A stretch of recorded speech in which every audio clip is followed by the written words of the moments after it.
कि जो इस कार्यक्रम के मुख्य आयोजक पूर्व में पिछले चुनाव में हमारे कैंडिडेट रहे भूपेंद्र गंगवा जी, जो आज ही नहीं हमेशा ही लोगों के बीच में इसी तरह से पसीनों पसीने हुए रहते हैं।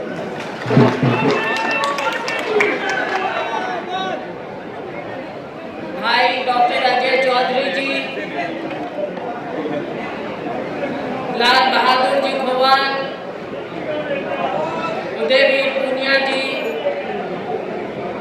कृष्ण सातरोड जी, महेंद्र नारंग जी, आज जिन्होंने कांग्रेस पार्टी में राहुल जी में हमारी विचारधारा में आस्था फिर से व्यक्त की है, राजवीर संधू जी, सेवा दल के हमारे साथी, NSUI यूथ कांग्रेस के, महिला कांग्रेस के हमारे साथीगण, आज के कार्यक्रम के जो मुख्य जिन्होंने सारा काम संभाला, भाई अश्विनी शर्मा जी और अन्य सभी मंचासीन हमारे सम्मानित साथीगण, छोड़ दे नाम लेना शुरू करूंगी तो आप बहुत देर से बैठे हैं, इतनी गर्मी में बैठे हैं, समय लग जाएगा। भाषण भी ज्यादा लंबा नहीं देना चाहूंगी क्योंकि इतनी गर्मी में खास तौर से मेरी बहनें हैं, मैं इनका बहुत बहुत धन्यवाद करती हूँ। मैं प्यार से आई हैं तो गर्मी में बैठे, मेरे सम्मानित बुजुर्गों, मेरे नौजवान बहादुर साथियों, मीडिया के हमारे साथियों, बरवाला में आकर हमेशा ऐसा ही लगता है जैसे अपने घर में आए हो। उकलाना में और बरवाले में मुझे कभी कोई फर्क नजर नहीं आता। घर की बात है, हमेशा से रही, बल्कि मेरे बचपन की जो यादें हैं वो बरवाला से शुरू होती। हम बहुत छोटे छोटे होते थे, 2 बैलों की जोड़ी निशान होता था कांग्रेस पार्टी का और उसमें बिल्ले होते थे। तो जब हम यहाँ से निकलते 67 में 71 में, अच्छा देख लो भाई साहब थोड़ा सा, तो बच्चों के बीच में हम भी खेलते खेलते बिल्ले आपस में बांटते थे। और 71 का मुझे याद है और मैं हमेशा बताती हूँ, याद दिलाती हूँ, 71 में मेन रोड पे, नारंग जी को शायद याद होगा, मेन रोड पे मेरे पिताजी का चुनाव का दफ्तर होता था, उधर सज्जे हाथ उस तरफ, अभी भी मुझे याद है दुकान। तो साथियों, मेरे पिताजी के जैसा भूपेंद्र जी बता रहे थे, पुराने ठिकाने रहे। और भाई, हम चाहे मेरे पिताजी बाद में जब परिसीमन में ये सिरसा का हिस्सा ना भी रहा, लेकिन आप लोगों का प्यार और आपस में हमारा भाईचारा हमेशा से कायम रहा है। अपना परिवार हमेशा से ये मेरा परिवार रहा है। और ये भी मुझे कहते हुए बहुत गर्व होता है कि साथियों, अपने क्षेत्र में वैसे कहीं भी नहीं, हमेशा 36 बिरादरी का प्यार हमारा आपस में रहा है। ये भाईचारा, ये प्यार, 36 बिरादरी का आपस का साथ, ये हमें कभी नहीं भुलाना चाहिए। सब मिलकर चलें, आगे बढ़ें, तभी हर एक की बढ़ोतरी होगी। मेरी बहनें, सबसे पहले ज़रूरत है हम बहनों के लिए कुछ करें। अभी जैसा कि मुझसे पूर्व वक्ता बता रहे हैं, मुझे मौका मिला, राहुल जी ने मौका दिया कि बजट पर बोले, तो मैंने माननीय वित्त मंत्री जी से यही पूछा कि आप बहनों के लिए करना क्या चाह रहे हैं? क्या सिर्फ बातें, खोखली बातें, खोखले वायदे? बड़ा करें। जैसा कि राहुल जी ने हमारे घोषणा पत्र में कहा था कि हम हर गरीब परिवार में एक महिला को 1 लाख रुपया हर साल दें। ऐसा करें तो पता चलेगा, महिलाओं के लिए कुछ ठोस कार्यक्रम दें। लेकिन भाजपा हर एक चीज में घुमा फिरा देती, और ये घुमाना फिराना हर वर्ग ने देखा। चाहे हमारा गरीब से गरीब वर्ग हो, तो मेरा वर्ग हो, SC BC हो, किसान भाई हो, छोटे व्यापारी, दुकानदार, हर एक वर्ग आज त्रस्त है कि 10 साल के कुशासन से केंद्र में इनकी सरकार यहाँ पर लेके आप लोगों ने फिर भी हिम्मत दिखाई। 5 सीटें हम हरियाणा में जीते। भाजपा तो आप खड़े तो उस समय मुद्दा का बने ऊपर आप लेकिन खड़े तो तड़ा हो काम रहा जुआ का तड़ा दे रहा हो जुआ तड़ा का दूसरी पार्टियों के साथ अब सरकार चला रहे हैं। हरियाणा में 10 में से 5 सीट जीती। उन 5 सीटों में अपना सिरसा, अंबाला और हिसार। मैं आपकी शुक्रगुजार हूँ कि आपने यहाँ से कांग्रेस को जिताया, जयप्रकाश जी को जिताया, और अपने घर की ये सीट हमने जीती। अपने घर की सीट कांग्रेस पार्टी की झोली में डाली। साथियों, ये बदलाव आगे भी दिखना चाहिए। आगे समय बीतते समय नहीं लगेगा, देर नहीं लगेगी, थोड़े दिन में चुनाव आना है। और हम अभी इंतजार कर रहे हैं कि भाजपा इस बार क्या जुमला देगी। पिछले चुनाव में 2019 में इन्होंने कहा 75 पार, 40 पे आके टिक गए थे। लेकिन अब तो केंद्र में मोदी जी का जादू भी खत्म हो चुका है, और लोकसभा के बाद तो और ज्यादा दिख रहा है। मीडिया के मेरे साथी यहाँ पर है मौजूद। बाई इलेक्शन भी हुए, उनमें भी भाजपा के हाथ कुछ नहीं लगा साथियों। देश का मूड बदल गया, और आज सारे देश की नजर अपने हरियाणा पे है कि हरियाणा के लोग क्या दिखाते हैं। अब 10 साल जिनको आपने झेला है, समय तो आ गया है बदलाव का। आ गया कि नहीं आ गया? जा रहे हो ना? बदले, सरकार बदले, व्यवस्था बदले। अब कोई मेरे साथी कोई पर्ची भी पकड़ाते हैं तो कहते हैं जी देख लियो, नहीं तो चलो 2 महीने बाद देख लेंगे। 2 महीने की बात रहेगी। आज हमारा किसान बुरी तरह से त्रस्त। हर टोल पर हम गए उस समय जब किसान साल से ऊपर बॉर्डर पर बैठा था। इन्होंने सूद नहीं ली। आज ही क्या बोलते, लोगों के सामने कहते हैं हमने MSP बढ़ा दी, हमने ये कर दिया, हमने मजदूर का ये कर दिया। हम तो ये कह रहे हैं कि क्या आपने जो छोटे छोटे गरीबों के ऋण थे, क्या वो माफ किए? क्या आपने किसान के ऋण माफ किए? तो भाई वो तो इन्होंने कुछ करना नहीं, ना गरीबों के लिए ना किसान के लिए। मैंने पूछा कि मनरेगा में जो काम करता है वो कौन है सबसे गरीब आदमी? आज क्या गाड़ी मिलती है मनरेगा में? क्या गाड़ी मिलती है?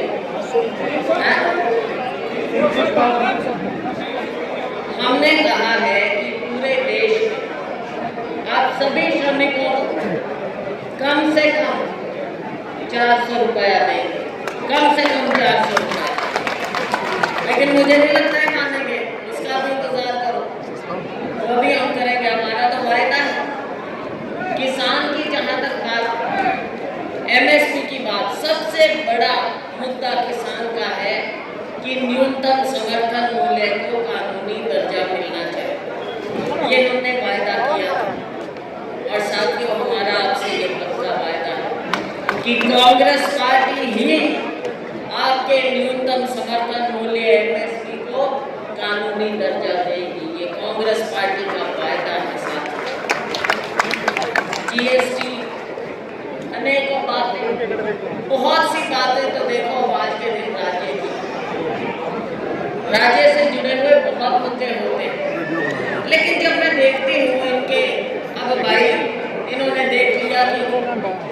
भाजपा के आगे रास्ता दिख नहीं रहा, तो आखिर में आंगन पांगन में अपना मुख्यमंत्री बदल दिया। अगर कोई नया मुख्यमंत्री लाएंगे तो शायद लोगों में विश्वास हो जाए। तो भाई जिनका विश्वास ही उठ लिया तो वो मुख्यमंत्री बनने से बदलने से क्या होगा। और मैं तो देखती हूँ कि इनके आज के दिन जो भी नेता लोगों के बीच में जाकर बोलते हैं, भाई उनको ना तो पता, ना 10 साल में क्या हुआ वो पता।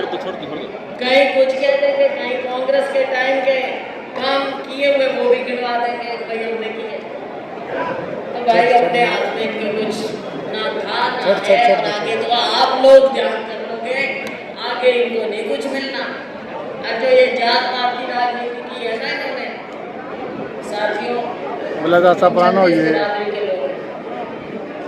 हम 36 बिरादरी के लोग इस तरह की जात पात की राजनीति को बिल्कुल नकारेंगे। हम विश्वास रखते हैं कि पूरा हरियाणा आगे बढ़े और पूरे हरियाणा में 36 बिरादरी आगे बढ़े, और 36 बिरादरी में जो सबसे कमजोर है उसको पहले हमने हाथ पकड़ के ऊपर उठाना है। सबसे गरीब का ध्यान हमने सबसे पहले करना है। मैं बहनों के बीच में जाती हूँ, मेरी बहनें क्या कहती हैं? बहनें कहती हैं हमारी ओर भी देखो, है ना, हमारा भी कुछ कल्याण हो, बहनों का कल्याण हो, बहनों के हाथ में कुछ लगे। महंगाई के अलावा भाजपा का एक सबसे बड़ा तोहफा बहनों को मिला है, वो है महंगाई। महंगाई के अलावा कुछ नहीं मिला। आज बहनें दिन रात जो मेहनत करती हैं, खेत में करेंगी, दिहाड़ी करेंगी, बच्चों का करेंगी, परिवार का करेंगी। कभी सरकार ने इन्होंने सोचा कि बहनों की इस मेहनत का इनको हम क्या फल दे रहे हैं?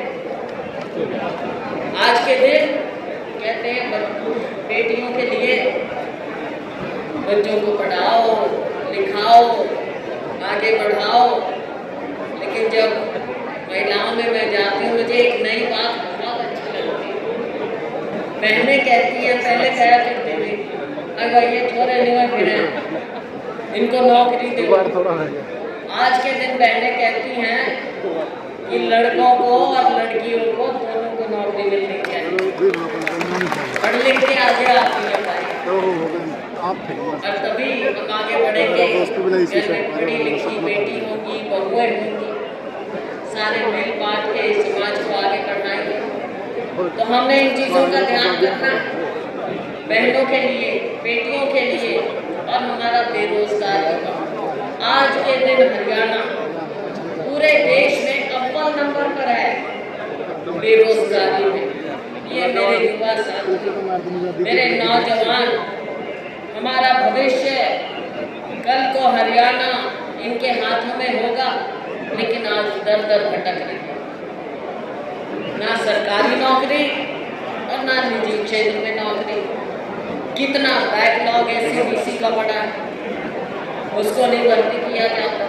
अब चुनाव आ गए तो किसी तरह से कह रहे हैं हम इतनी नौकरियां भरेंगे भाई, इतने लाखों जो खाली पड़े हैं रेगिस्तान, उनको आप भर तो रहे हो।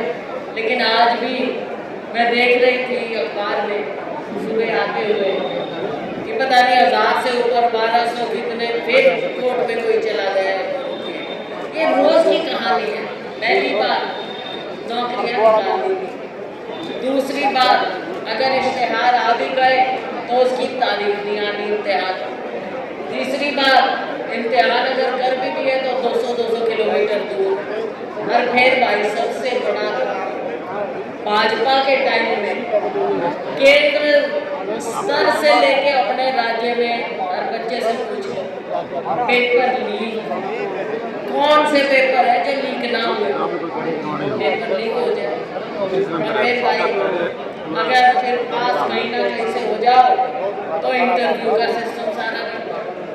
और फिर भाई अगर हो गए कि भाई अब तो नौकरियां लगानी है तो कोई ना कोई कोर्ट में जाएगा क्योंकि आपकी व्यवस्था ठीक नहीं। अब चुनाव के नज़दीक कुछ लोगों को आपने शायद ये पकड़ा दें अपॉइंटमेंट लेटर, लेकिन ये याद रखना पहले का इनका जो इतिहास है 10 साल का, अगर अपॉइंटमेंट लेटर मिल भी जाती है तो साथियों नौकरी पे रखने का कब उनको ज्वाइन करवाएंगे वो भी एक बड़ा मुद्दा बन जाता है। तो ये नौजवान साथी कभी उनसे गुमराह ना हो। भाई किसान, हमारे सरपंच साहिबान, कल मेरे को कुछ सरपंच मिले अम्बाला में, कहते थे तो नहीं कहते कि हमारे को कभी ऊंचे स्वर में किसी ने कुछ नहीं कहा था, ना घर में ना बाहर। सरपंच बने लोगों का प्रतिनिधित्व करने के लिए, काम करने के लिए, गांव में लोग हमारे से उम्मीद करते हैं, हम भी इज्जत की जगह पे खड़े हैं।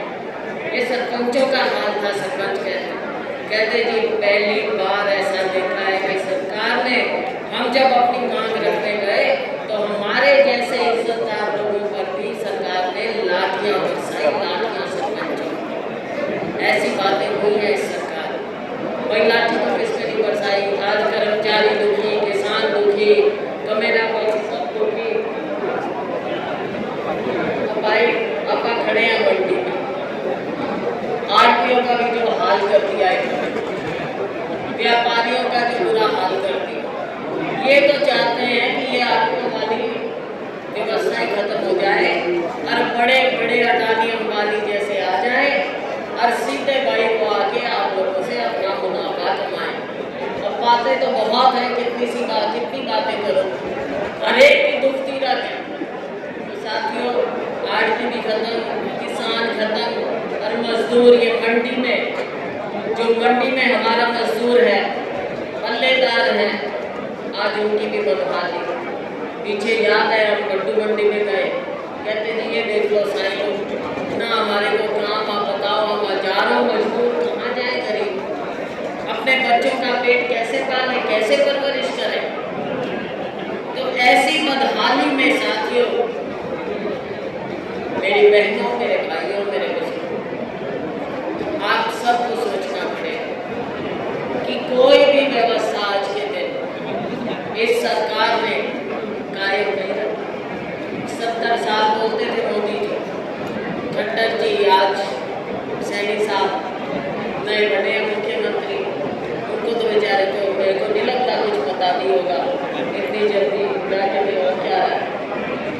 साथियों समय आ गया, गर्मी है, बहुत देर से आप बड़े प्यार से इत्मीनान से बैठे हैं। मैं आपका एक परिवार की सदस्य होने के नाते मैं आपका दिल की गहराई से